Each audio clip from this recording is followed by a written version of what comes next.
and I was searching jobs and I couldn't get anything. And kind of what you touched in, where I would get looked at, but then they're like, "Oh, you don't have experience." Mm-hmm. And so that's when I was like, "Dang, if I would have took internships, I probably would have had something, or at least something like Absolutely, that." I saw you standing there the first time that I laid my eyes on you. I couldn't get you out of all the thoughts I had. And now Another episode of the Coast Boys podcast. We're joined today by Nestor Bands. Hell yeah. Gabe, what's up? What's up? Nestor, how you feeling? Yeah, nervous. A little nervous? Yeah. It happens, bro. You'll get used to it. Yeah. We'll start flowing and then you'll get right into it. But why don't we just start off, let everybody know that's listening a little bit about yourself. Okay, so Nestor's my middle name. Mm-hmm. My full name is Jose Nestor Cardenas, Ortiz. I'm 31 years old. I had to think about that because I actually just turned it not that long ago. I am a commercial loan officer at Savings Bank of Mendocino County. Nice. Yeah. Where'd you grow up? I grew up here in Ukiah. I actually was born in Quincy, California. It's near the Nevada border. Okay. Near Reno. Really small. Did your parents area. live over there? Or were they just over there when your mom was pregnant with you? One of my dad's uncle lived over there. Mm-hmm. But I think it had to do more with work, and my mom I think she was pregnant over there. Mm-hmm. And then had me over there. And from what I remember them telling me after that, they moved down to Mexico for a bit, but then came back and ended up back in Ukiah. Nice. And when your parents crossed over, were they always here in Ukiah? My dad was more in the Stockton, Modesto area. Nice. My mom, she was here in Ukiah in the Boomville, like the Boomville Road, Boomville area. Nice. All right. On that. Yeah. Nice. So the reason why we wanted to get you on is because I like your story. You have a good story. You know, like we were talking about this off camera, but you're also a first generation college student. Mm-hmm. So why don't you talk about that a little bit? Growing up, what were your goals? How you grew up? Like what was your perspective on school, or what career you wanted to go after? So ever since I was small, my mom always pushed me to go to school. Mm-hmm. Actually, I recall telling her that I wanted to be a doctor. Mm-hmm. Obviously, that didn't happen. But that always happens. It's never too late. Exactly. It happened to me too. Never too late. Do you remember why or what sparked that? I think it had to do with, she wanted me. My parents always wanted me to succeed. Mm-hmm. Or at least give us a better life than what they had. Yeah. But I think it was just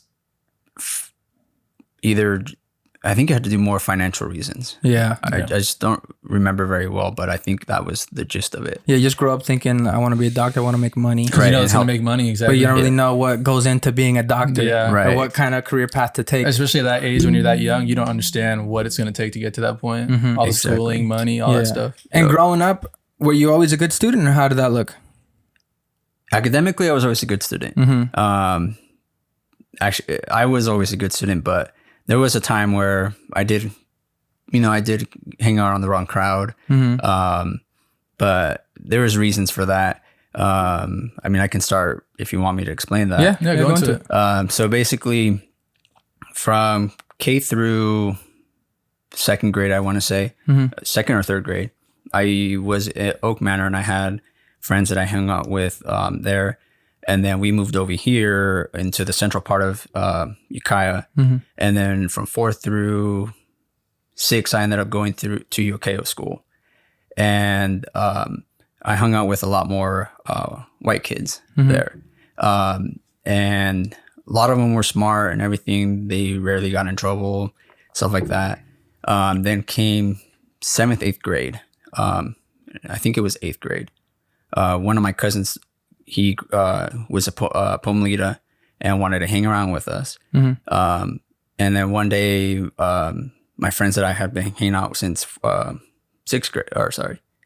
grade, they told me they didn't want my cousin to hang around with us. You remember why? Why not? Yeah. I don't recall. I think they just didn't like him or stuff like that. They didn't get along. Mm-hmm. And yeah, so that pissed me off. Yeah, I would have pissed me off too. So you close to your cousin? You're close to your cousin? Yeah, I was really close to my cousin, and it's kind of fucked up, when someone says, to your family, a family member, like they don't want them around, stuff like that. That's messed up. And so I took that personally, and then I told my friend, you know what, my cousin said, you know what, we're gonna go hang out with, let's go hang out with. We had a mutual cousin. Let's go hang out with them. They were involved with gang activity though, so that was the issue and stuff like that. So would you say that's when you started kind of going off on the wrong path? Yeah, I mean, I did a few stupid things with them. Smoked a bit of pot. Dang, how young? Yeah. How young? That's a good story. How old are you? And I mean, it was really more on the 9th grade when I did that. Okay. But it wasn't a lot. But I did witness a lot of crazy stuff that they did. Not like super, super crazy, like, in San Jose or Stockton or Modesto and stuff like that. Yeah. But you would go with them crazy. over there? No, I'm just saying like it wasn't as crazy as that. Oh, gotcha. So 8th grade, I hung around with them. And then obviously when you hang around with them, you're associated with them. Yeah. Even if you're not jumped in or whatever, you're still associated with hanging out with norteños, sureños, whatever. Right. Who would you hang out with? So I was hanging out with the sureños. Damn. On that. You're one of those. Yeah. when I was younger, I'd hang out with the norteños. Damn. You guys are rivals, man. We'd get down. But when we were it's younger. crazy though, because so before I started hanging out with them, I had friends that ended up becoming norteños. But then the moment I started hanging out with They didn't fuck these with you guys, after They that? switched up not on really. you. Damn. They really didn't say shit, and so I was just it was strange growing up with that. Yeah. Then came 9th grade, and that kind of helped me because it kind of gave me more of a the rumors of when you're a freshman, when you're worried about seniors dumping into trash cans or Yeah, whatever, like getting picking on bumped you. around and I stuff guess like we that. never really had to deal with that because we're from like a smaller town. Yeah, the only time I'd ever hear about that is for sports. When we were doing soccer, we would hear that all the upperclassmen that were playing varsity, they'd go beat up on the JV players. Yeah, but it wasn't. never really happened either. Not like in movies, Yeah. But I'm sure like in a bigger place like Ukiah, something like that happened. Yeah. So those were the rumors that they were saying that that's what happened, and hanging out with them kind of actually it made me get a tougher persona on me. Okay. Like I kind of had a don't fuck with me attitude. Yeah. Like that. Which kind of ended up getting me into trouble because I had people, that wanted to try to pick on me, and I'd be like, what the hell? Like this is that. Yeah. But anyways, there was one time the craziest thing that happened to me was I was hanging out with my cousins, and we were going to go pick up my sister at church. And so we're walking down, it's like Gobi Street, and there's these houses that are near the church. And my cousin saw someone that he didn't like, or that they had beef with or something like that. Obviously it was a norteño and whatever. You guys are walking? Yeah, we were walking. And so they were talking smack, whatever. And then we went off, and actually we weren't going to go pick up my sister. Now that I remember, we went to go drop her off over there. And so then we were leaving back. We were going back to where my parents were at. And next thing you know, they start chasing us.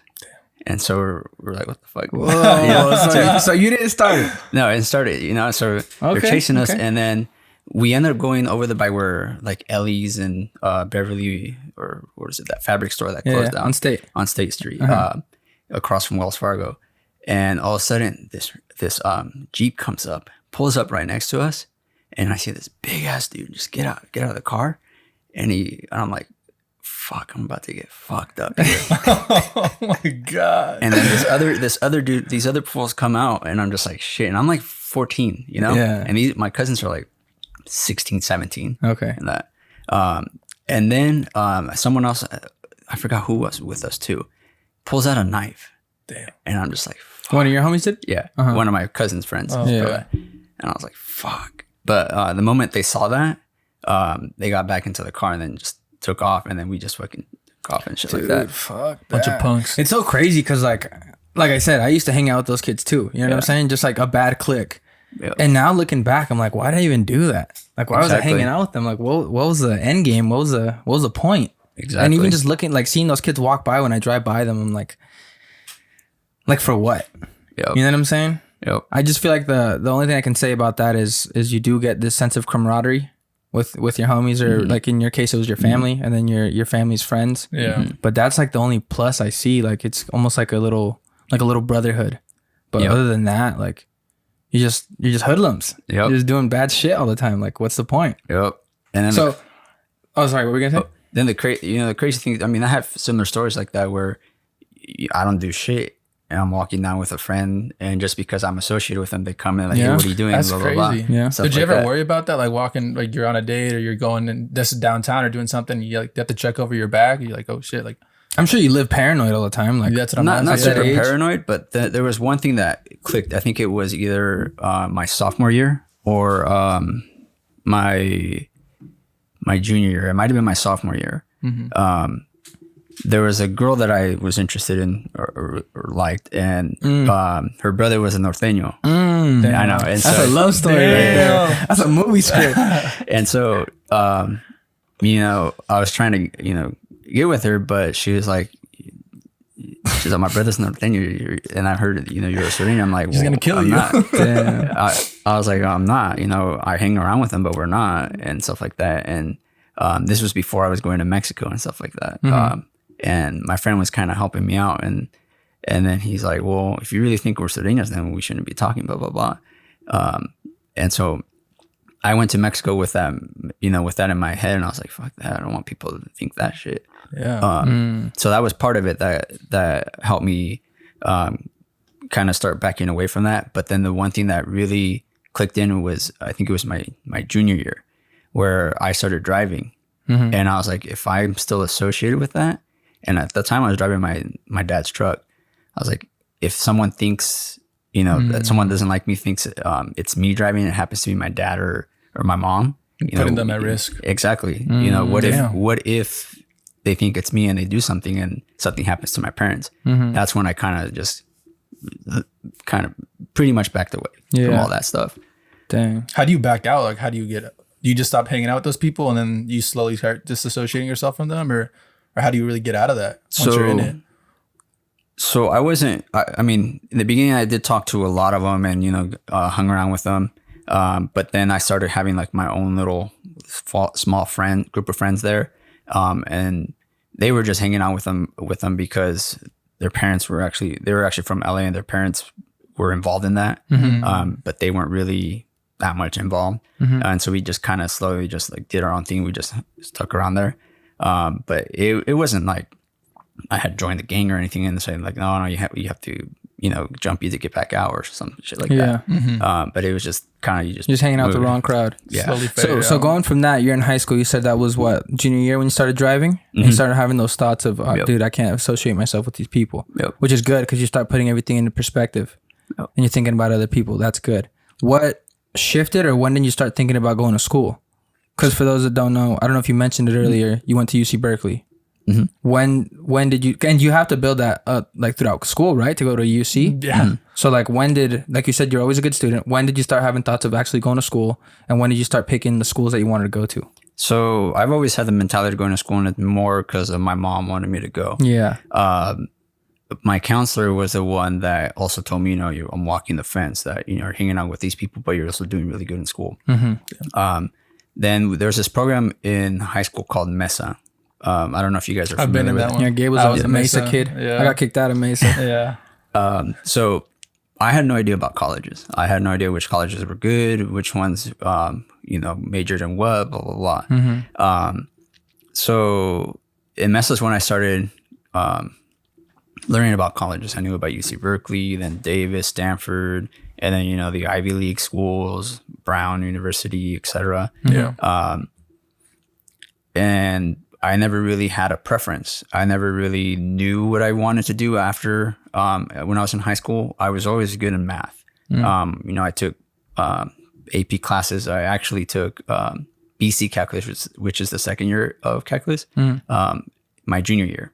So people were kind of steering me to, you know, you should be an engineer, you should do this or that. And I was kind of like, we'll see how things go. Were you still trying to thinking, I'm going to be a doctor? Was that still on your mind? Or? That kind of drifted away like around early high school because I don't know. I just thought, you know, there was a lot of schooling from, you know, you start hearing what you have to do to get to do certain degrees and stuff like that. What it takes. And to me, you know, I like school, but I didn't really like it like so much to be in it so long. Yeah. And in engineer, you just do your 4 years and then you're pretty much done, or if you can go further. But That's pretty much it. But then around junior year, I remember watching, it was the final, I think it was the 2002 World Cup final. And I remember Brazil winning it. And I remember them speaking Portuguese, and I'm like, what are they trying to, Yeah, you're curious. What are they saying? And so that sparked my interest on that. And so I started thinking, well, why not try to get involved in business, do like international business or something like that with languages. And I mean, I'm good with math, so I mean, do that. Yeah. And so I started during my senior year. That's when I started getting the feel for that, or wanting to do that. But never really had like a good set of what I really wanted to do. And so I really had no idea of what colleges to choose from until I was searching for what majors each university had. And it came down to Irvine, I think, was offering a Portuguese major. UC Berkeley had a Portuguese major.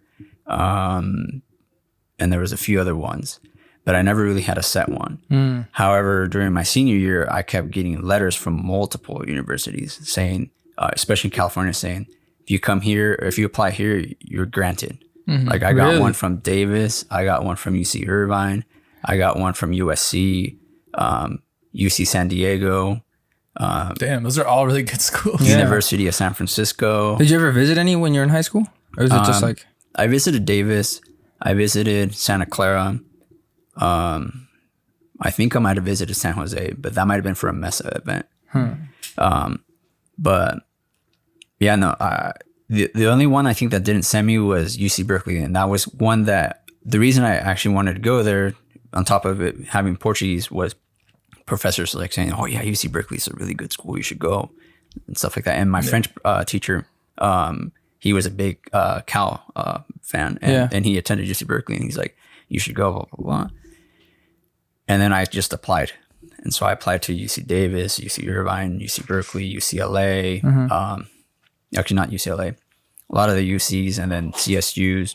How was the application process for you? Was it hard? Did you have help? Like, because I know for me personally, when I applied, I had my older brother and older sister who kind of helped me, talk me through, like, this is how we should kind of talk about it, so how you can word it. They like proofread some of my stuff. Like, did you have those resources when you were doing your stuff? No, I mean, I only knew from MESA. Like my family, they had no idea. My counselor helped out a bit as well, but most of it was through MESA, and then just going and just doing the applications. Damn. I mean, MESA did prepare me in terms of the essays that I had to do. And they kind of gave you like an idea of what, like how to, like where to go, but not exactly like prepare you like, hey, this is what you're going to have to go through. This is like, you know what they would do now, like a PowerPoint saying this is this, and stuff like that. But no. Did they have like Avid and stuff like that here in Ukiah? Is there Avid just a Fort Bragg thing? I think Avid is it's like a nation thing. So I'm sure they did have it, but... Explain what Avid is, because you were in it. Yeah, I remember what the acronym stands for, Advanced Via Individual Determination or something like that. But it's basically, it's a college readiness class. And you'd go there, you like work on your schoolwork there, so you can talk to your peers and they help you out. And then like when it comes to a college application process, when it comes to that time, they'll literally take that full period of that day and you can just practice how to write papers. You can proofread it with your peers. You just literally, it's a whole chunk of the day where you just dedicate to just writing your papers. So I had stuff like that because I couldn't rely on my parents. I'm a first generation college student also. And my siblings were sometimes busy or whatever. So I'd really use that class as my like go-to. They might have. I just didn't know about it. I know MESA did try to do a lot of that though. Gotcha. So you were in Mesa until you graduated high school? Yeah, except for my sophomore year. That's when I had a heavier load of classes that I needed to complete. Gotcha. I didn't want to have, I think you could have 6 and then 7 would be the max, and I didn't want to do that. Okay, so once you apply to Berkeley, you get in. Was it just a no-brainer for you? It's like, I'm going. Yeah, I had gotten accepted to all the schools I applied. That's awesome. That's insane. And you know how hard that is? Yeah. That's a flex. Dude, I applied to so many and I only got accepted to like 3 or 4. Like, damn. Dude, that's awesome. Yeah. I just didn't apply to like Stanford and stuff. And I probably should have applied to Stanford or USC or UCLA just to see, because those are Got rejected to all of those, by the way. You applied to all of those and got rejected. They're tough. Literally, You never know. My decision was between UC Davis, one of my cousins who actually got accepted there and went there,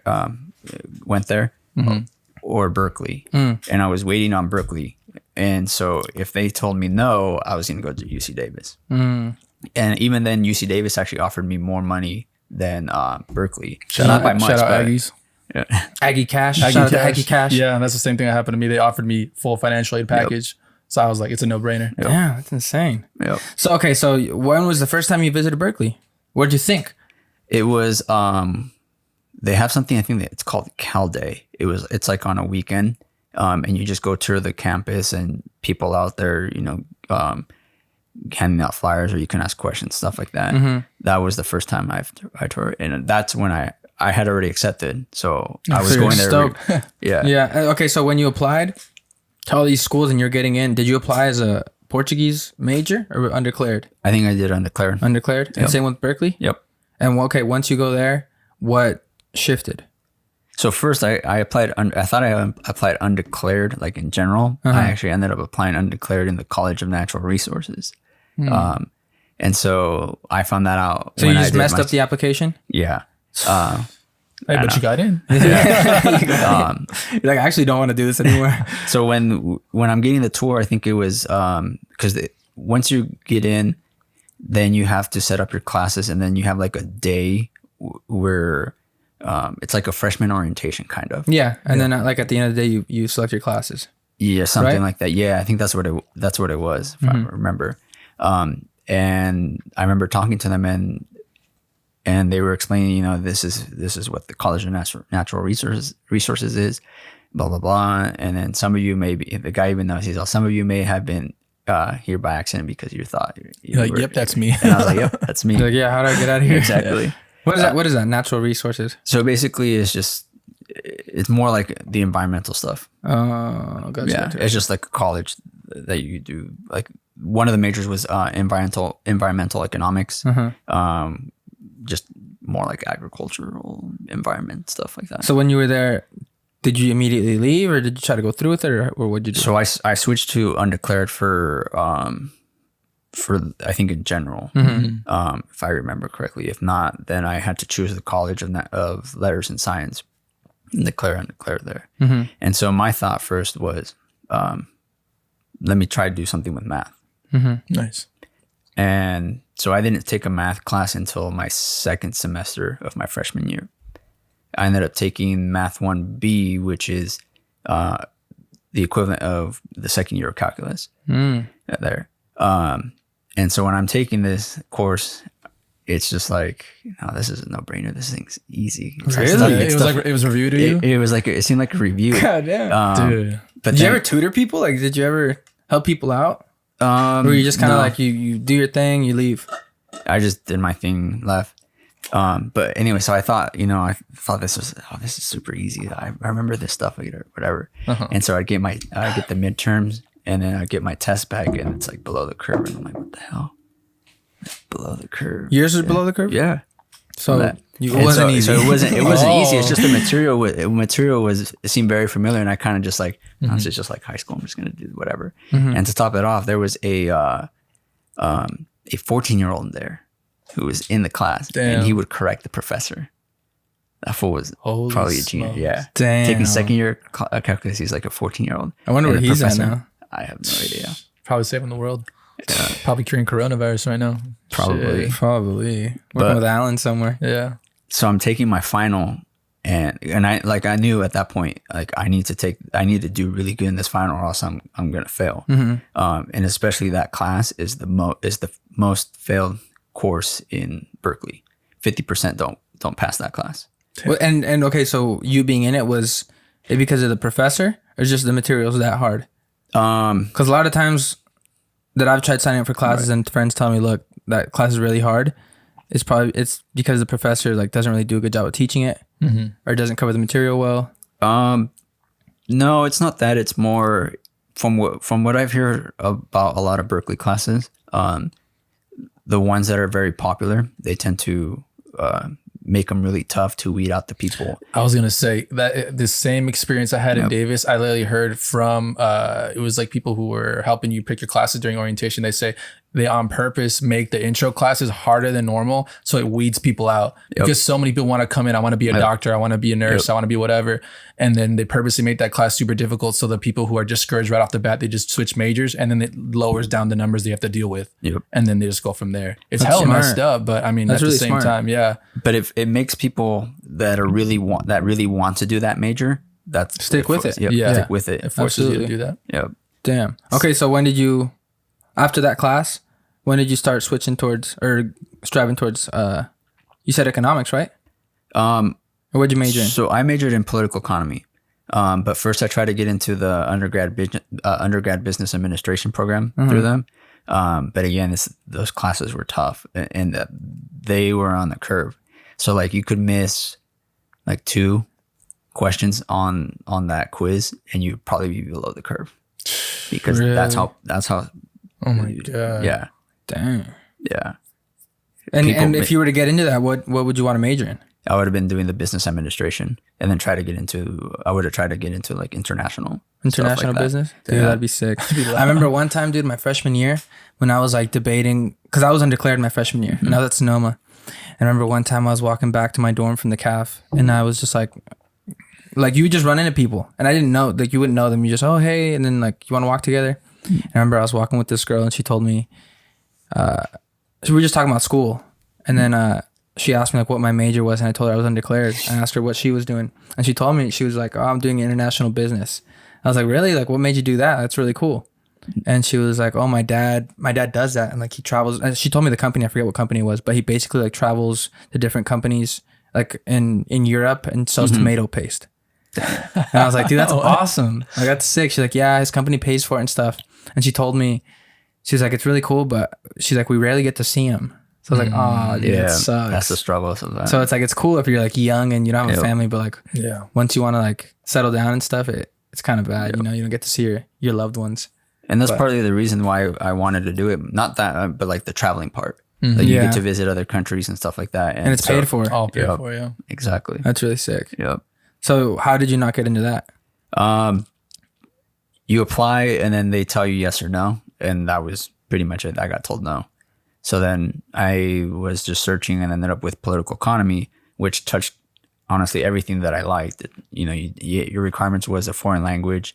You do math, you have economics, you have history. It's just well-rounded stuff like that, but it's broad.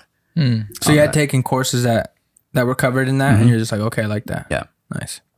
And then from there, once you switched into it, did you have like a job, like a career that you were kind of trying to go for after? Or was it just like your first goal was to finish school, and then from there you figured it out? Yeah, that was pretty much it. That was a plan? I wish I would have known about internships. You can go into college, because that probably would have changed would have changed my career. What would you do differently if you had known about them? I would have definitely taken them during the summer classes instead of, my side job was a intramural ref. So 1 year I took summer school courses and did the intramural reffing, which I probably should have done internships. Yeah. Another year, I think I came back home, but that's pretty much, yeah.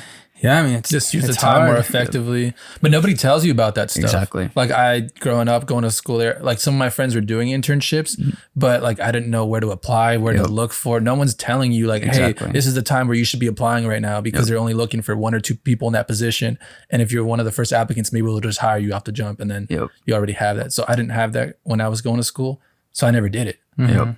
And then, obviously the colleges had it. It's just I didn't really know about it too much. I didn't venture into looking into it, researching stuff like that. And also, like you said, if you don't know about it, you're not gonna do it. Or nobody's telling you. I'm sure you're gonna be different with your kids. You're gonna tell them, hey, make sure you're looking for internships. Like, this is how you apply. This is where you go. And it's good too, because like, just like talking to my friends that are doing internships, it's just like a chance for you to test the waters, like see if you like that career or not. If you don't like it, that's fine. You can just leave, you know? If you do like it, you can try to pursue a permanent position after school, you know? But yeah, definitely internships is key, and it's something me as well. Like I wish I would have known about it sooner, you know. But a lot of times you just put your time and effort into other things. Like you said, you're a ref on your like during breaks or during school. Like you could have probably done internships, you know, been 15 to 20 hours a week. Yeah, and it looks so good on any application, on any resume, just anything. the experience. Yeah, because a lot of times I would try to apply to certain jobs or something within that, and I didn't have the experience. And if I would have just put, I was in an internship during the summer that work with kids or work with whatever, then someone who's trying to hire me for some position that works with children, they'll be like, oh, well, he already did work with children for 3 months during the summer. Like he has some experience over someone who doesn't have any at all, right? Who just went home for the summer or whatever. Yeah, that's true. Yep. Overall, would you say that you enjoyed your Berkeley experience? Was it a good school? Oh yeah, it was a good school. Damn. I've never met so many smart people, and they're all smart in their own way. I met, people that were overall smart. And, coming from... Do you feel like intimidated or like kind of... Yeah. No. I mean, parts of it I was. I mean, there was a time when I definitely thought I was like, I should just quit and just start working. When you saw that 14-year-old. Why did you think what that? am I doing? What happened for you to think that? It was just stress like that. I was doing statistics, and most of it was my fault. But I was doing like the statistics for business majors, which is stats is hard, really, really hard. I was always so bad at stats. Like some people just get it, not me. Yeah, I was hard. And so the professor had options to do online lectures, and so at times I was like, why am I going to go to class? I can watch it later, Dude, that's the thing, bro. You slack off. But the problem is gonna upload the slides later. I can just look at those. Yeah, but then it just piles up, and then you realize it's an hour and a half of video watching, and you have to finish this homework by the next 2 days or the next day. And you're like, you don't have the time. Exactly. And you're just like, damn it, why did I do that? Why I should have. You should have just went. And also, I wanted to play soccer, and so I was like debating. I was like, I can go play soccer, or I need to finish this homework and stuff like that. And then stress just starts piling up. You always go play soccer, and then you're like, I just do the homework later. Yeah, and that's another thing too. Like when you're in classes. And or for example, like you said, like you're just stressed out in school.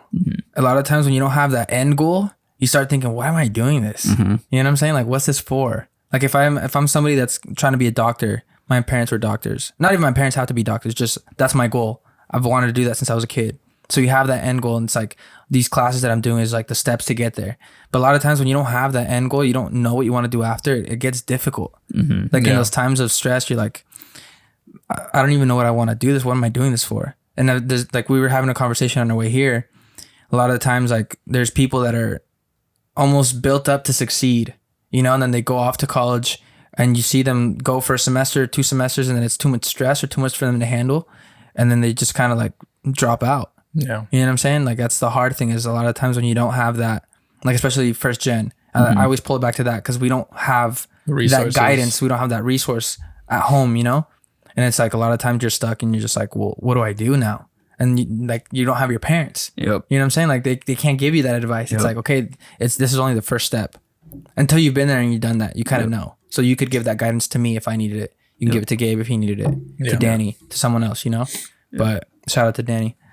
But like a lot of times it's hard. Like when you don't have a direction, you don't have the motivation to finish, Yep. Yeah. Did you have anybody to lean on when you needed help on classes? Like, did you just have friends there that would help you out with that? Or would you go to, office hours, or how would you, when you had trouble in a class? So sometimes I'd go to office hours, very rarely though. But I did have, friends that could help me. But in general, I tended to figure it all on my own. Never went to tutoring? Never went to? No. That's great. No. Damn. I mean, I can tell you like my first 2 years, I pretty much took it just like high school. It was like lightly and just like getting the groove things until, I mean, the first phase, the first thing that really hit me was that math 1B. That's when I was like, okay, I need to put a little more effort. Into it. I think that's the key. But it really started when I had to decide a major. I wanted to finish in 4 years. I didn't want to, do another fifth semester not a fifth semester. Fifth year. Fifth year or 6th year. I wanted to finish, especially I didn't know how financial aid would work if you went past the 4 years. I think you have 5 total. I think it's 5 total, for FAFSA and stuff. Okay. After that, they my last one. They cut you off. I need to finish quick. So like I didn't know, so I started, I had to do this, and then the major that I did, political economy, was a lot of reading and writing, and I hate that. Yeah, I'm not a reading and writing person. I hate that. I mean, obviously I read stuff that I like, but writing, it's like the worst thing for me. But I had to put in the effort. I had to change the ways and stuff like that. When you say reading and writing, like for example, if I'm in high school and I want to try to go into political economy, what does that mean? Reading and writing. What do you read? So I had to read, a lot of political economy, a lot of great thinkers back in the day, like Karl Marx. If you want to call him great, whatever. Debatable. People It's have debatable. yeah. It's debatable. Just leave it out there. Carl Polanyi, Milton Friedman, John Keynes, I think that's his name. Okay. John Locke, Adam Smith, those type of people. And people who haven't read that, those stuff are hard to understand and hard to read because it's in super old English, or it's super weird how it's written. So you read a sentence and you can read every single word in that sentence, but you have no idea what the hell I just read. You're like, okay, let's try that again. Yep. So you have to so you read that, and then you get like a theory from them, and then you have to write papers on those theories. They'll give you like a topic, or they'll say, do this, write this paper based on whatever we read on and stuff like that. And so that's the thing of political economy, or you get the theories from all these thinkers or from the past, and then they'll say, put it to today's current events. Like, what do you think about immigration? What should we do with that? Or do you think universal healthcare is viable, or free education, stuff like that? And so you take those theories, the theories that those thinkers developed, and then you put it into your paper. And so it makes you think outside the box, and how it's just and writing wasn't really I'm an okay writer, but I'm not a strong writer on that. And so I had to learn differently. I had to I would usually procrastinate and save my essays and reading towards like the end, which isn't the best thing to do. And so I had to actually start reading every day, to at least do certain pages to catch up to what the professor wanted for that specific day for lecture. And then when the essay came out and they said it's due in like 2 months, I had to like at least get a certain part and then start developing what I'm going to write about. And then each day or every other day, I would write a little bit of it. Dang, so you would break it up into... That's the right way to do it, by the way. Because I did it the opposite. I would leave it to the end, and the night before, 2 days before, I'd try to put my thesis and then just do like an outline and try to do the whole thing in a day or in one sitting. It's the worst. That's how you write the worst paper. You really want to space it out. You stress out a lot. Yeah, you like stress yourself out. Like, dude, you start panicking. Like, what am I going to write about? Yeah, and then they say, you have to do 10 pages or 20 pages and stuff like that. And so if you're procrastinating, you're going to have a hard time. And so what I realized is when I was doing that, I was actually writing more than what the minimum requirement was. And so I had to condense it down. That's hard. Which is the hardest That's hard, yeah. On that. Yeah, I had a business writing class in San Bern, and that's what the guy was telling us. He's like, write this exactly like that. Like you learn a concept, a theory. It's like, apply it to this. Or for example, if you were to work for a company and the boss is like, to every employee, come up with an idea to boost up employee morale. Like write a 750 page or 700 word essay on it. So it's like you have so much to say. Like, how do you say what's important in less? Or like you're writing a business memo, you're sending it out, like get short, like keep it short, sweet, straight to the point. Yeah, exactly. And that's the hardest part. Like when you have so much to say. But yeah, I agree there. So after school, what's your plan? What do you do? You graduate. Before I graduated, I had told my friend that I wanted to travel, and he wanted to travel as well. And so did you meet this guy in school? Yeah, he was my roommate. Okay. And we're still really good friends. I actually attended his wedding in the beginning of this year. Oh, nice. But he wanted to travel, and so I said, let's do it. So we made a plan. I actually took, I think at the beginning of that school year, I never took any student loans because I was fortunate to have a good financial aid and some money from when I worked. And then my parents, they didn't want me to take any loans. That's good. Luckily, it wasn't a lot of money that they kicked in, but it was still a significant it was doable. chunk. Yeah. So the first student loan I ever took was $5,000. and I use that to for traveling. Yeah. I mean, don't use it, but I mean, Do you can do recommend whatever. that to people? I mean, I've done that. Yeah. Not to travel, but I've taken out a loan so I could buy food and stuff. yeah. Damn, really? Yeah. The struggle. So Sometimes- where did you guys want to go? Did you guys have it like a... So we were mapping out like places that we wanted to do and how long we were going to stay there and etc. And we were looking at flights every day. We ended up booking a round trip flight for like $800 at that time. Mm-hmm. This was like 2011. Where to? From San Francisco to Madrid. But there was 2 layovers, one in Phoenix, one in Charlotte, and then back and forth Charlotte, Phoenix. Actually Oakland, not San Francisco, Oakland. So then we landed in Madrid, and we already had mapped out on what we were going to do. We were going to do a train ride and go around. When you land, do you have already like a hotel set up and everything, or how did you guys do that? So we had we booked hostels. We already had specific places that we wanted to go, and we kind of mapped out the specific times that we were going to be there, and so we had booked them in advance on that. Yeah. And I know some people don't like hostels because they think of that movie, the hostel movie, where I think it's gross or that it's get abducted or stuff like that. But in general, they're actually pretty legit. The only thing you have to worry about is locking up your stuff because you could be sharing with other people. And so you never know, they could be rummaging through your stuff. And those are free, or you have to pay a little bit for that? No, you pay for that. Those are cheaper, right? Yeah, they're cheaper than hotels. I think some places like we paid like $12 for like 3 days. Other places we paid like $60 for like 5 days or That's 4 the days. move. That's hella good. That's the move. You're on a budget. Yeah. So what are you doing? Like when you're sleeping, you sleep on your stuff? You hide it, or what do you do? No, you just lock it up in your thing. It's just like a locker. Oh, they have lockers there? Yeah, you have a locker, but you have to bring your own lock. Yeah.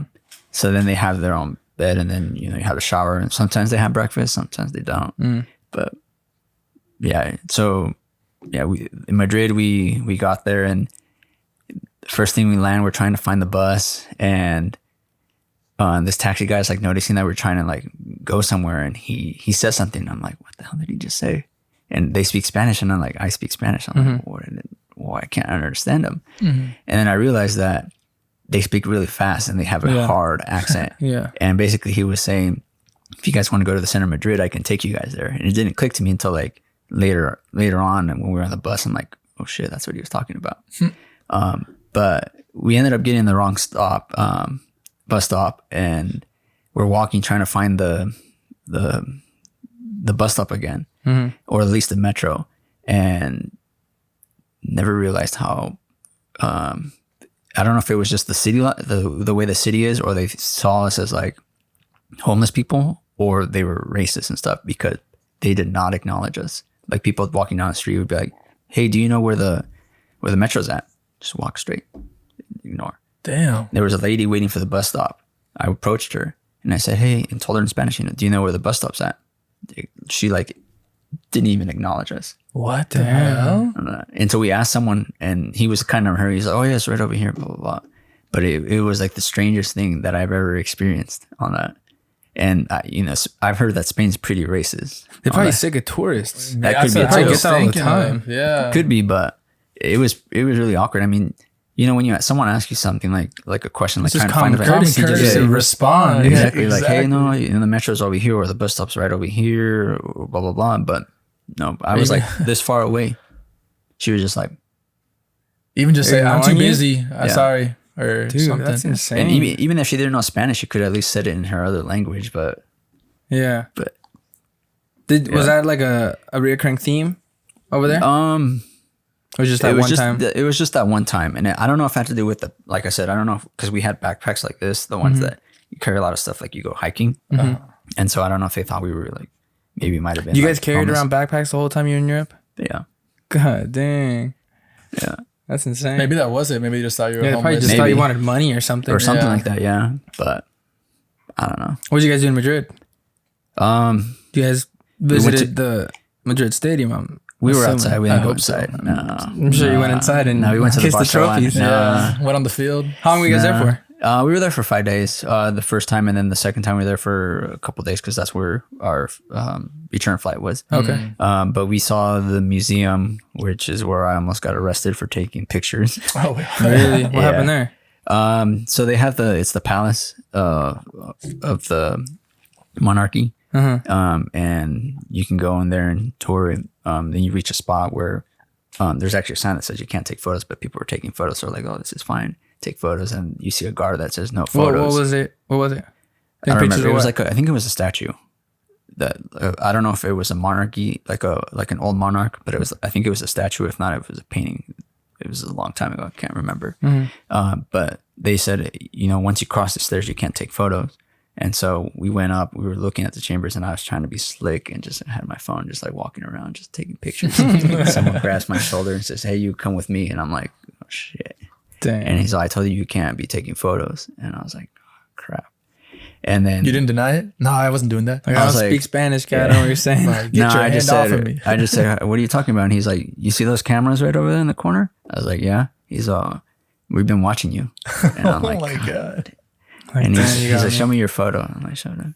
He's like, I just deleted it. And so I thought I was going to get kicked out or at least maybe fined or arrested. But do you pay to go in there for the museum? I don't remember. It might have been free. But if not, I probably paid. Yeah, I'm sure if they're restricting photos, you have to pay to get in there. Maybe, yeah. But that's interesting. I've always been fascinated with the architecture and that's what Spain over there. Yeah, we went to go see architecture too and stuff like that. They actually have the only Egyptian obelisk outside of Egypt. Really? Yep. Why is that? I think from what I heard, Egypt, I don't know when, or I don't know why, but Egypt, I think, ended up giving, I think his last name was Francisco Franco, who was the dictator at the time during the World War II. Yeah. I think they gave him an obelisk. Huh. What's an obelisk? It's just like a skinny, it's just, how can I describe it? It's just this long statue, it's kind of just skinny. It's not like a statue. I mean, like a small little pyramid, but not like a pyramid. It's just like a pointy stick, kind of like that. But it has the same angles like a pyramid. Shaft or what? No, it's just like a pillar. There you go. Kind of like a pillar, but it's pointy. That's kind of cool. Yeah. Outside of Egypt? It's the only one supposedly that's outside of Egypt. That's lit. Yeah. And they have their own little, it has its own little pyramid too that they have there, but I don't know if they gave that too. Look, that's what it is. An obelisk. Yeah. Oh. Damn. And was it like in the room or what? Or was it like? No, it was outside. Oh, outside? No, it was pretty big. Oh, damn. Yeah. I was thinking a small thing. Yeah. No, this thing was big. Damn. Yeah. So you guys just went to Madrid or where'd you guys go? So we went to Madrid, and after that, we took a train to Paris. We were there for 5 days. How long is the trip from Madrid to Paris? It was an overnight train. Overnight train? Yeah. Yeah, probably a couple hours. I've always found it like crazy how over there you can drive from country to country, and here it's like driving from a state to state. Like the size of California is like multiple European countries. Like that's crazy. Yep. So overnight trip to Paris. Yep. And then, so we just saw the touristy thing. Eiffel Tower, I'm guessing. Eiffel Tower. Did you guys walk it or did you guys take the elevator? We took the elevator. I was just saying, you would remember if you walked that because I walked it and really, yeah, super tall. It takes a while. It's like stairs around stairs. Yeah, it's a spiral. It's a huge spiral. Yeah, either we walked it the first time or we came down it, but I don't remember. But it started raining when we got to the top. I was just about to ask, how's the weather when you guys went? It was fine except for that one day, and then it started raining, and then there was lightning, and I was like, "Oh shit, we're in a metal building." Damn. Yeah, at the very top, like let's get out of here. A sign from God, get out. Damn, cool. So then after that, we went to Amsterdam, spent about 5 days there. Then we went to. How was Amsterdam? It was pretty cool. Really? A lot of canals and lots of blondes. Never seen so many blondes in one place. Sounds like my kind of spot. Yeah, it's paradise. So when you guys blondes. were over there, you guys like bar hopping or you guys? Yeah, we did bar hop a bit from places. In Madrid, we did that. Paris, we didn't really do that much. Amsterdam, we did a few times. And how do you guys decide what you're gonna do? Like, Yeah. We just How do you feel the day? You just walk out the door and do whatever? Yeah. No, we kind of had already set plans like what to see and stuff okay. like that, what to do, and then we just go by there and then play by ear sometimes. Nice. Damn. So then we actually had 2 girls from Berkeley join us from Madrid to Paris and Amsterdam. Then they went back, and then it was my friend Javier and I. We went to Berlin. Had the best Turkish food I've ever had there. I actually had pretty good Asian food there too. I don't know how, but it was a good stir fry. Then Munich there, and then after that, we ended up going to Napoli in Italy. Oh damn! You guys went everywhere. Yeah, that's a sick ass trip. And we saw the volcano, Mount Vesuvius. We saw the crater in there. We saw Pompeii, and it's just crazy how that thing just was covered by lava, and then they dug it up, and you can see the ruins like pretty much preserved. And then you saw the what is it called? Like the casing of people that died. What? Yeah, you can see them like You see the dead people? yeah, you see some of them like this. They were like this. One that's just like laying down. You have a dog who like was twisted.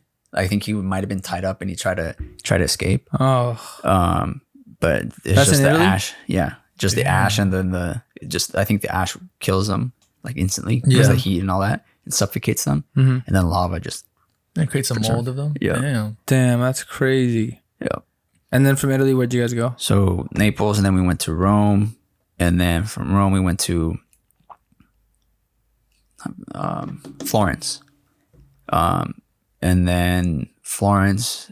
We actually, Javier and I booked the wrong train to Barcelona. We thought we were going to go to Barcelona through a train, but we were actually going to go to Barcelona in Sicily, which is like the southern part. There's a train station called Barcelona on that. And I noticed it was weird because it was 2 L's, and I tried to tell my friend, but he thought, he's like, no, we're fine. And then I was searching it on like Google Maps, and I was like, no, We're dude, not fine. yeah, We're going in the opposite direction. This is like a few hours before going. We had to take the train, and then we were waiting in line to try to talk to a conductor. And so the first thing I asked them, do you speak English? In Italian, I said, do you speak English? And they were like, no, or they said a little bit. In reality, they know. They just don't want to speak it that way. So I'm like, they do know it? Most of them know them. They just don't. They're not comfortable and stuff like that. So I'm there telling them in Italian, like, hey, this is what we did. We booked. Did you know Italian before you went? Yeah. So in Berkeley, I ended up taking, on top of Portuguese, Italian, German. Damn. Are you fluent in those? I can get by. But basically, I was just telling them, I was like, we booked the wrong train. This is what happened. Is there any way we can go get a ticket to go to Barcelona or something like that? And he was just like, he looked at it and he just like laughed. He knew we made a mistake. And he's like, oh, I can't give you guys a refund because you guys paid in credit card. And we're like, what the hell? And so he ended up giving us a refund, but he gave us like half of it. Damn, he Hella played you guys. random ass, Pretty much. yeah. I'm pretty sure he played That's us. exactly what he did. Yeah. Dude, that's kind of my fear of going to like another country, is just getting taken advantage of. Like they just know I'm not from there. Yeah. Like I remember when I was playing at Mendo, Shane told us a story about when he played. I think he played in Ecuador or Bolivia, somewhere. He played down there in like South America, and he was talking about how when he was getting like a cab ride, and he knew exactly where he needed to go, but he was saying that the cab driver was knew he was like not from there because obviously he's white, and he said that he like took like 3 or 4 laps around, and so he could pay more like cab fare. And then after he's like, hey, what are you doing, guy? Like I know exactly what you're doing. And the guy's like, oh my, and he just ended up giving him what he owed him like originally, but he was just trying to like get more money out of him. Damn. Yeah. That's crazy. Yeah. Or just the idea of like in Mex, like if the cops pull you over and like they want some money, I'm just like, damn, the pride in me doesn't want to do that. Like I'd end up getting killed or beat up or something. It's not worth it. Yeah. It's not worth it. Just giving them the money, but it's just crazy how that happens in other places and here it's like so foreign. Yep. You know what I'm saying? Yep. But overall, how long did that European trip last? 5 weeks. Dude, that's such a long time. Did you ever get homesick? In the beginning I did, but then after that it was just. Where did you do your laundry at? They have little places that they can do laundry. Like laundromats? Yeah. Yeah, there's a thing called laundromats. you get a bit of money and just they'll do it. Give it to some housewife. I'm just kidding. Yeah. 5 weeks? Damn, that's crazy. And okay, you come back from Europe. What's your plan? What do you do? Yeah. So my plan was to search for a job. I was like, I'm gonna get a job here and then I'm gonna transfer to the Bay Area. Because that's what I was like, there's better opportunity over there in jobs. And I was searching jobs and I couldn't get anything. And kind of what you touched in, where I would get looked at, but then they're like, "Oh, you don't have experience." And so that's when I was like, "Dang, if I would have took internships, I probably would have had something, or at least something like that." Absolutely, yeah. And then I was kind of just like, damn, this. I also was applying like during the worst time too. In 2011, it was pretty bad for finding jobs. And then I started thinking, well, first I was like, I should apply for Chase, be a personal banker. Then I can transfer. I can at least transfer into the Bay Area, and then I can work from there and then move on to something else. And so I was trying to do that, but they said no, lack of experience. What did you apply for? A teller? Just a personal banker. Oh. Like open new accounts and stuff like that. Yeah. Oh, okay. And for lack of experience, they didn't want to give you a job? They're like, it's just I didn't have experience, like job related experience. Like they're like, you have the degree, but you don't have the related experience. And during that time when you were looking for that job, was that like the first time you were getting like job interviews? Yeah. Like legitimate job interviews? Yeah. I mean, I've gotten to like more professional, but like I haven't gotten other job interviews like working at restaurants or something. Yeah, but like more formal, I see, for like a bank or for like something like a career wise. Yeah. I remember when I first moved here to Ukiah, and I was like I think it was like 2 months that I was trying to find a job, and I'm not gonna say where I was applying, but I had 2 interviews, and I remember, I'm never gonna forget, this is what I learned from this interview. He was like, he asked me a question like, how would you handle this? And I was like, I remember telling, like kind of pausing, and I told him straight up, I was like, well, I don't want to sound cocky, but and he stopped me. He's like, whoa. He's like, this is where you're supposed to sound cocky. He's like, this is where you're supposed to brag about yourself. And I just kind of stayed like, I was like, what do you say to that? Yeah, I was just like, you're right. Yeah. But after, I just felt so stupid. I'm like, you're right. Like, this is where I'm supposed to be like, literally, you're trying to sell them on yourself. You know what I'm saying? Like, yeah. And I'm never going to forget that, because I didn't get the job. And maybe that was just something that was just like, this kid's not ready, or he, you know what I'm saying? Like he doesn't have confidence or something, you know? But I just remember him telling me that, and I just kind of like froze, and I was like, damn. Yeah, it's so funny because you're trying to be humble about it. Yeah, like, but why? But it backfire. Yeah, you know what I'm saying? Like, you're supposed to be humble. selling, like, you know? But nobody tells you that when you go into interviews. Yeah. So actually, when I was searching for jobs and I had graduated from Berkeley, they sent me something, because I think I was part of an alumni thing. Maybe I might have been part of an alumni thing, where they just gave you like resources where you can give you tips for interviews, or like how to search for a job.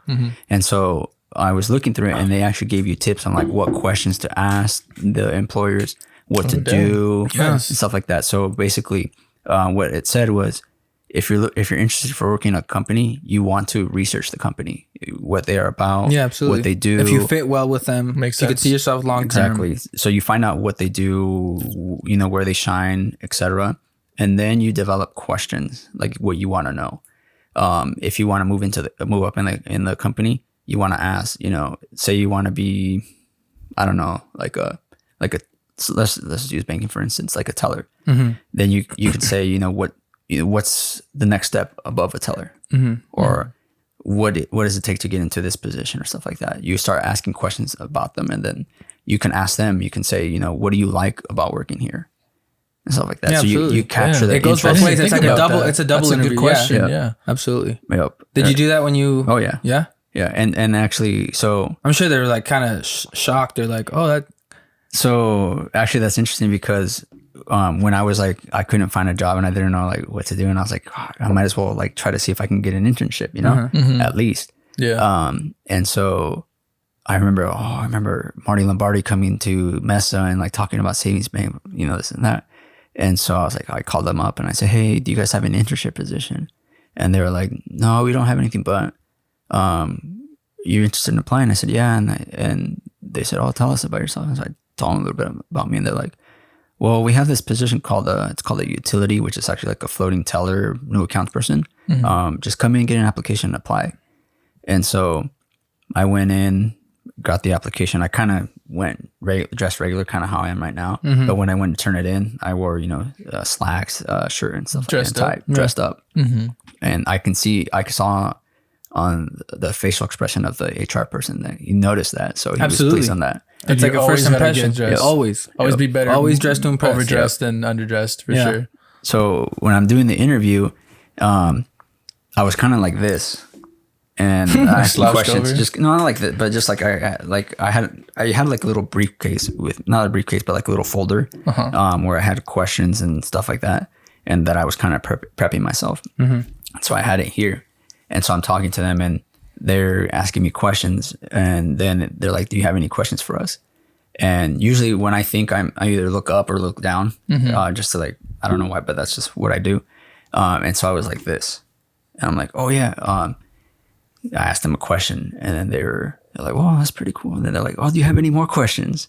And But so you I had it right here the whole Yeah, time? give me No, a I had it right here. And so then Going through the I saw cards. one of the HR person like kind of leaned over to see if I was like, if I was Reading off reading something? off something, but he saw that I wasn't. But they were really excited that I was asking questions.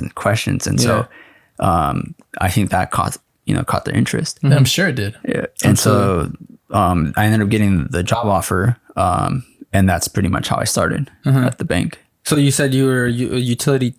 It's just a utility. It's what they call. It's just a floating teller banker. Open up accounts, pull money out. Yeah. Basically, I would go from the multiple branches in Mendocino and Lake County. So sometimes I was at Hopland. Actually, I first started at Redwood Valley, and then I got sent to Lakeport, then Hopland, and then Damn. up to Laytonville. So once you got it, did you see yourself long term with Savings Bank? Be Initially, careful what no. you say. Right. Initially, no, because again, I wanted to go back to the Bay Area. Yeah. And then as I got there, I ended up getting a car. And so I had that payment. So I had to find at least a job. If I were going to move, I had to find a job down there that at least could support me in terms of paying the car and at least rent and then food and all super that stuff. expensive in the Bay. Exactly. And so that kind of was like I guess you can say like a ball and chain in a way. Yeah, that kept you here. Yeah. But then I was doing new accounts training, and for some reason I started thinking, I'm like, wonder what it would be, what a loan officer does. And I kind of knew about loan officer from working there, but I really had no idea what they really did. And so I went to HR and I was like, hey, I'm interested in becoming a loan officer. Do you guys have a job description? And they were like scrambling to find one, and they found one. They gave me, and they're like, "What did you major in?" I said, "Oh, political economy." And they're looking through my file, and they're like, "Give us a letter of interest." And so I typed one up. What's that? I'm interested in this position. Yeah, and the reasons why. What were your reasons? I need money. No, I said I have a car payment. I think I told him I wanted to challenge myself, and That's a good answer. and I felt like I was capable of doing this, and I had this background, etc. And so they gave him the letter, and then since I was a floating utility, I would also go to other bank departments in the main office, and so I was up in the loan floor for a bit, and the people around there liked me, and so they knew a position was going to open up just for the loan floor, and they told me, hey, you should apply here. And I also remember Marty Lombardi, and he actually reached out to me, and I shadowed him. Damn. And he was explaining the whole loan officer thing, etc. And I said, hey, what do you think about this, or this position is coming open? He really wasn't in favor of that. He wanted me to do more on the teller side. But then I talked to the CCO and then the manager of that position. They're like, oh, absolutely. If you can get experience up here, get your foot on the door. Perfect. So I did that. I applied, got the job. And then, How long were you a teller for, or the utility, before you got that commercial loans? I want to say about 1.5 years. Oh, really? That's pretty quick. Damn. Yeah. I think it was about 1.5 years. Because I think I started in 2013. At Savings Bank? And the loan floor. I started November 2011 as a teller. Gotcha. And then about, I think in 2013 is when I got that position. And have you been doing that since? No, in 2014, I got promoted to a loan officer. Damn. On that. It was actually before I went to another trip with my friends. And then when I came back, that's when I was a loan officer. And then after that, that's pretty much what I've been doing. Yeah. This whole time. So what do you do now? What is your job like? Yeah. So Like a typical day in Typical day. Nestor's life. it just So it depends if I already have a loan or not, but I would say generally I'm either going to be working on loans that I have from customers, whether it's for business loan, or buying equipment for their business, or they want to buy or refinance a commercial property. I also have to go out into the community and talk to customers and see any way I can help them. And then now I'm in charge of construction lending.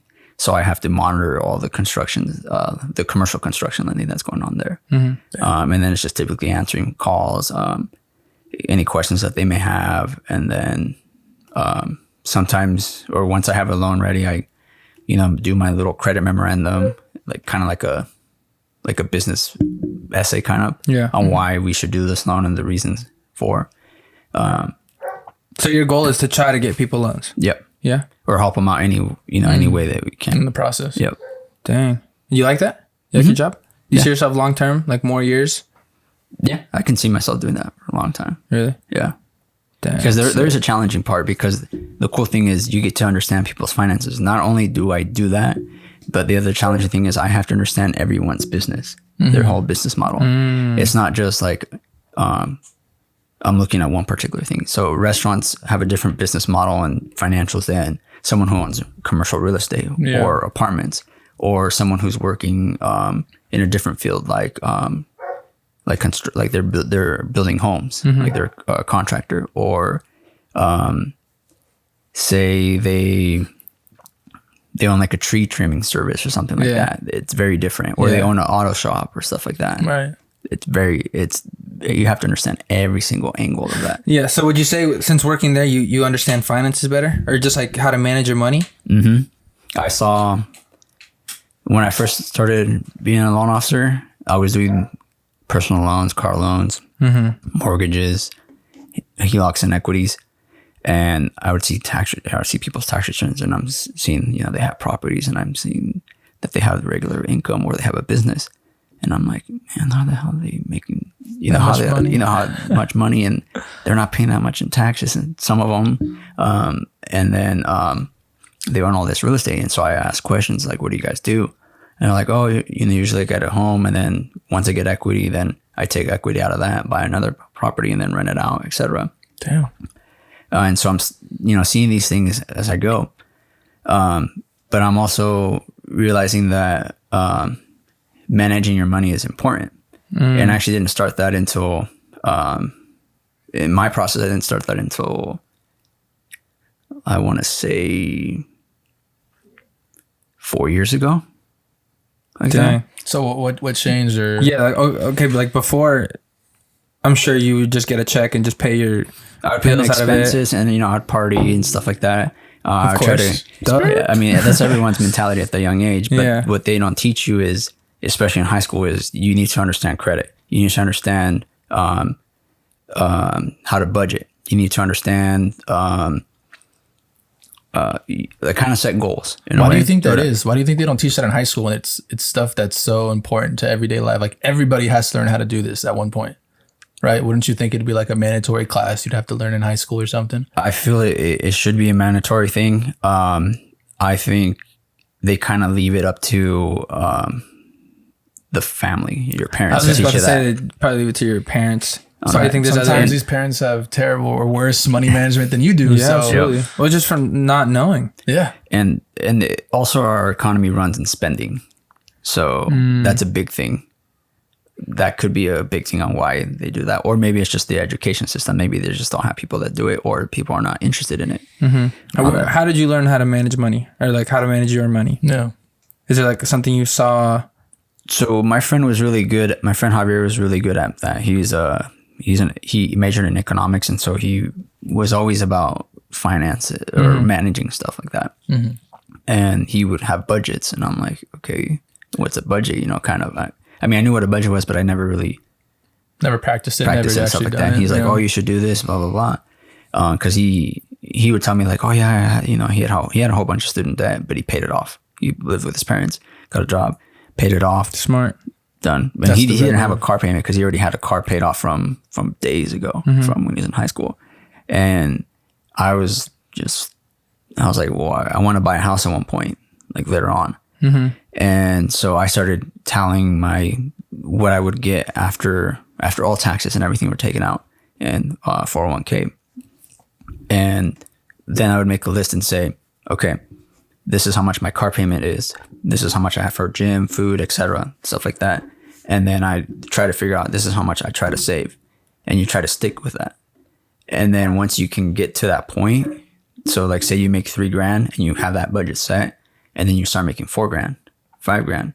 If you keep that same budget, just more money you're saving. You're saving more money. And so it kind of follows with, which I started. I had a person that worked there who was an investment person. He started telling me a few things, but I was really young and didn't really pay attention. But he started telling me about Dave Ramsey's 10 baby stats. And I actually didn't start getting into it until last year. But I was already kind of setting myself up that way.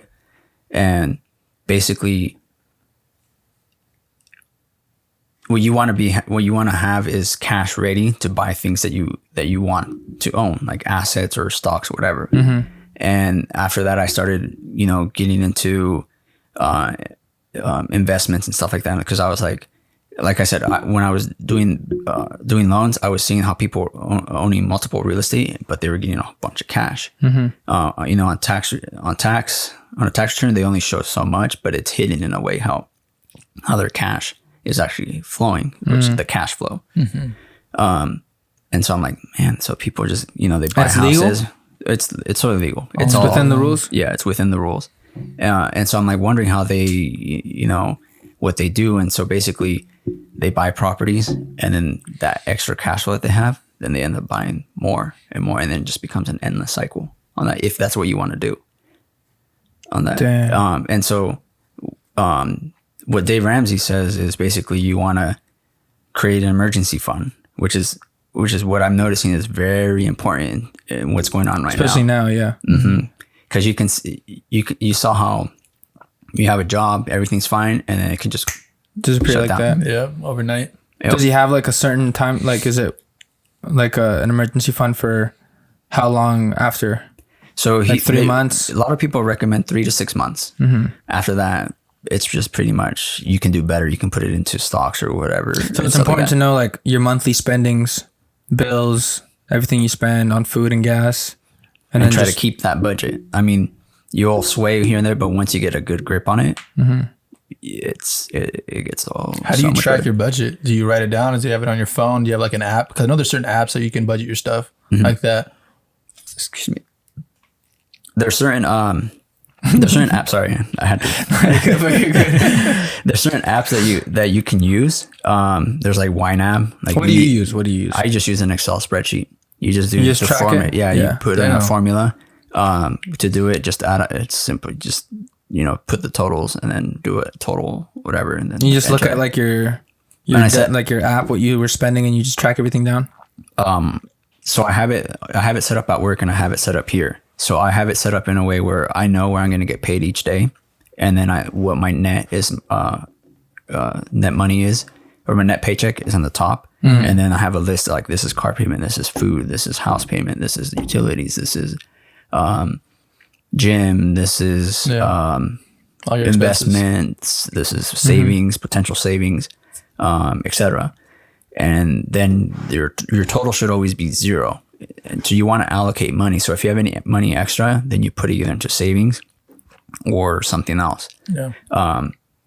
But I just use an Excel spreadsheet, because I did use YNAB for a bit, and it's kind of weird because you kind of have to balance it like a checking account, this and that. And I was just like, I'd rather just do it this way, track it that way. And you said you've been doing that for 4 years. It's been working really well. Would you say you need a lot of like self-discipline? Yep. To keep. I was gonna say, I feel like it's all self-discipline. Yeah. Because people always want to party. People always want to go out and eat. Yeah. That's me. My advice is drinking beer, and so you kind of have to balance it out. Like you can do all that stuff, but you also, if you have a specific goal, you kind of have to be disciplined. Like if you want to save up, say I want to save up so I can buy a house later on, you kind of got to be disciplined to get that. Because if you're always partying and stuff like that, you're going to end up seeing your bank account just stay at the same level. You're going to be living on a paycheck by paycheck basis. And you'll end up like right now where if you lose your job, you're kind of SOL on that. And so having that 3 to 6 months cushion helps out a lot, because at least you could find another job and still have 3 to 6 months worth of expenses that you can pay and find another job. And would you say you learned that from working at the savings bank, or is it something that you learned from your friend or looked elsewhere for that advice? Kind of everything. Yeah. Savings, working at the bank, work with my friend, and then just videos, YouTube videos and stuff that friends have told me about. Damn. Yeah, I need to do that. Yeah, I'm so super anybody bad at can do that. managing High my money. schoolers can do that. Anybody who has a job or has an allowance, like you can budget. Yep. Damn. And so basically, you want to eliminate as much debt as you have. I mean, some people don't like debt. Some people aren't or too much debt. But others see debt as an opportunity to get more money or wealth. And that's what a lot of people do. Because some people would rather just buy stuff outright, and others would say, well, if I can use this cash elsewhere and get like an low interest rate, then I protect my cash, or protect some of my cash, put some of it down, and then the rest I get in a loan, and then whatever, depending, like say you're going to buy apartments, you can put down whatever the minimum requirement is, and then you get a loan for that, and then you have the rent covering the payment. So it's and paying then you yourself off. Yep. Do you think that's smart? It really just depends what your goals is, but yes, it is. I do think it is smart, because it just depends on like, do you want to have a good chunk of your money like come back to you, or and not have that much money right now, or do you want to protect some of your money Like right have now it there in case of like emergencies or Yeah, stuff like that, that's so or to smart. buy other investments to keep the cycle going Yeah. on that. That's so crazy. Yep. Like I just boggled, like, because I have no idea about that. It's just so insane how one much I teaches don't you. know about money, and like we're using it every day. And like I said, I learned that from multiple places and stuff like that. And so if you're going to acquire a property, you want to make sure that whatever down payment you do and loan you get, the amount of rents that you're getting covers it more than like 1.5 times of the debt. So you already have a house now. Do you plan on getting multiple properties, or what do you want to do? That's the goal. Yeah. That's the smart move. You can just rent them out Yep. and then just make your money back like that. They could pay off the payments for the houses, and And that's what people do, because they'll do that and then they don't work. And then you just have multiple income streams. just bring in money. Yeah, exactly. Multiple income streams. That's exactly So you can do it real estate, you can do it in stocks. It just depends what stocks you get. Yeah. Whether you sell them at a high price or whatever, or you get stocks that give you dividends and stuff like that. But What do you do? I started dabbling in stocks a little bit recently. That's big right now with like Robinhood and all those other like apps that make it super easy to invest. Yep. Robinhood. I just had a buddy of mine send me like a link to sign up for that. He's trying to get $15 out of you or something like that. He said like we each get a free stock, or he gets a free stock if I. Do you have that? No, but someone's trying to get me into it. Isaac and Edgar, they both sent me their links. Like, hey, dude, I get $10 and you get $10. Like, click my link, and they were fighting over whose link I would get. It's like, I don't know. Damn, that's wild. I don't know anything about stocks. Yes, I don't know. That's anything why about I'm stocks hesitant either. to do it too, because I don't know. I don't know the field. I don't know Yeah, and like I remember this last semester, my corporate finance professor, he's like the head of the business department. Super good guy. Very helpful throughout the whole semester. He was like talking to us about how he invested in like the wrong stocks. So like someone that has so much knowledge about finance, about stocks and bonds, like he's messed up. Yeah, he's like, I made mistakes. Like I invested in the wrong stuff.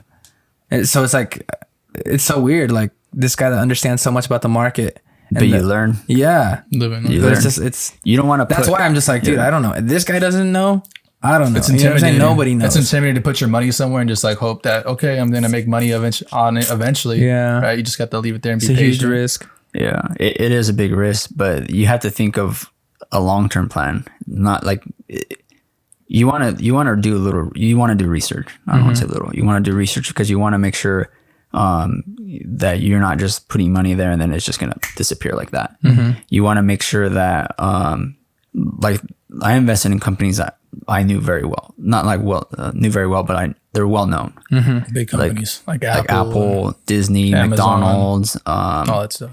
So would you say that's more safe? Even though it's more They're expensive, safer. is it's safe? Well, the ones I looked at were more on getting dividends because that's how you get paid, depending on how many stocks you get. And how often were the dividends? So let's see. They're every quarter. They pay you every quarter, and if they pay out, it just depends how many you have. Yeah. So like right now, I think AT&T is giving 52 cents a share and stuff like that. So if you have a lot of shares, then you're getting quite a bit. Yeah, but a money company back. like AT&T, I'm sure they're stable. very expensive. No, I think they're hovering around $30 a share. The techs are the ones that are super expensive on that. But basically, you have to keep a long-term plan. So my plan was I want to get some of these ones that give you dividends, but also they're slow growth, but they'll grow, and then you have a chance to get other ones like where you have to do research, but you don't know too much about them, but they have potential. Like Tesla's a good one. You don't know how Tesla's going to turn out, but there's a lot of hype on it, and it seems like they're going to do a good job. And so I remember seeing Tesla stocks at like 800 around like early April, and now they're at like 1500. Yeah, that's what my professor was saying. He's like, Tesla's, it's like a rare example because like the stock, like it's going up, but they're losing money. He's like, it's insane. He's like, I don't understand what's going on. Like if you were to ask me a few months ago, he's like, I wouldn't invest in Tesla. I would advise you not to. He's like, but that's the thing that he was saying. Like it's so unpredictable that you don't know. There's a lot of hype around it. I think what helps. And especially since they did that rocket launch, Space Force, or what is it? SpaceX. SpaceX, yeah. Space Force. So they did that, and then since Tesla, they're actually manufacturing cars, and they're getting a lot of cars out, and I think they're having good reviews, and that's just what's driving. That's the future, dude. Yep. I'm telling you, the first car I buy is gonna be a Tesla. I'm speaking into existence. It's gonna be years down the road, but Tesla's making sick ass cars, bro. Yeah. But think like rocket ships. Think long term though when you look at the stocks, because if you try to do short term trading, like if you want money now, that's usually what gets people. Yeah, just think of it kind of almost like a 401k, but not. You kind of manage it. So is a long term goal to eventually sell all your stocks and just cash it out? At one point, or just keep them there. It just depends. Like my goal is I'll put it into stocks so then I can get more money for a down payment and then buy another house like that. Or if it's doing really well and I have money saved up, then use that money that I have saved up. Yeah, leave it alone. Yeah. Do you eventually want to have so much that like your dividends are like a big chunk? Yeah. I would. It would be nice to be able to live off that and then just kind of Not have to work, not have to do anything. Yeah, and just travel. Yeah. Dude, that's so many shares. That's the move. It is a lot of shares. It is. That's sick. I mean, we basically covered everything on the list. Is there anything you wanted to talk about? Because that managing money is like super important. That's definitely is. Yeah, I mean, we got that. That's the takeaway. I wish that we could do. They could start introducing that into schools because it's so important. I'm surprised they don't. Like I remember as soon as I graduated school, me and my mom opened up a Chase College checkings account. And like right there, the lady that was opening our account was like trying to like show me how to balance my checkbook. And I was like, why haven't I never learned this before? Or even like when paying taxes. Yeah. Like, I have no idea. You know what I'm saying? Like I had to YouTube that when I was trying to why did taxes. I not learn this in school? Like why am I barely learning this now? Yeah, see, it's just so strange to me how it's not taught at a younger age. Right. I actually was fortunate that I had a 5th grade teacher. I think it was 5th grade.